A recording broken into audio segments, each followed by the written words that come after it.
Ngayon, almusal ko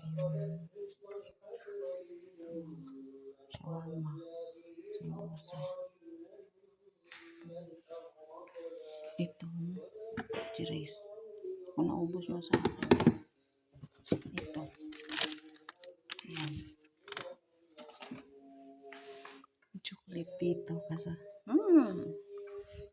Snap ko na yan. Kasi ngayon, gumawa ako ng kawa kasi may bisita yung nanay ko. Tapos na ako maghugas. Yun.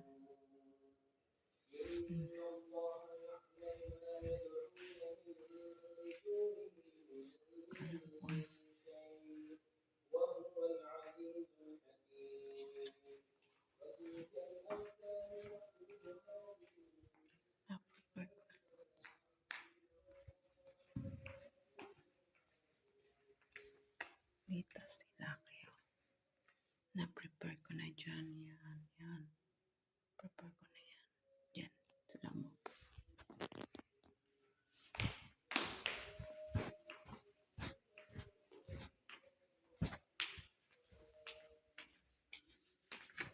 Habang nagpe-prepare ako ng punta naman ako dito sa winashing ko, yung washing ko ng ikot. Anong nangyari? Ang layo. Yun. Diba?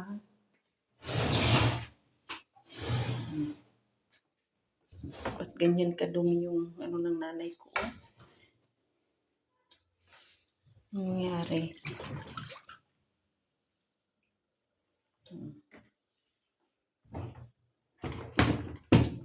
May dinraya pala ako.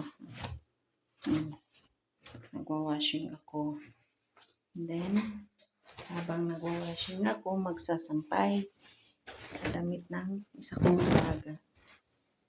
Yun. Yun, di ko napakita lahat, guys, ha.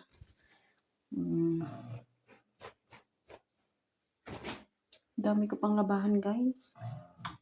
Ako na aalis kasi bukas yung nanay ko. Punta ng Abha. Abha daw eh.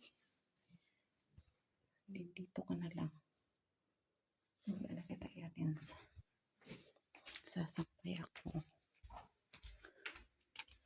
Dito. Dito sa ibang kasa. Yun, ang dilim, guys. Madilim.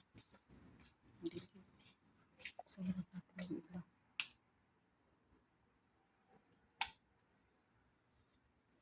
Dito.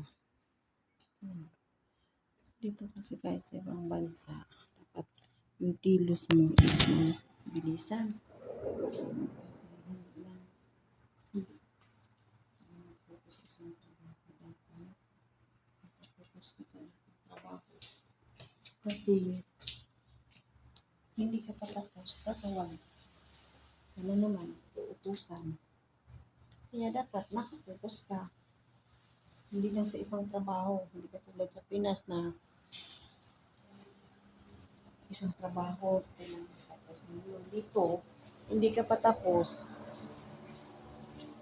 tatawagin ka na. Makain ka. Tapos tatawagin ka.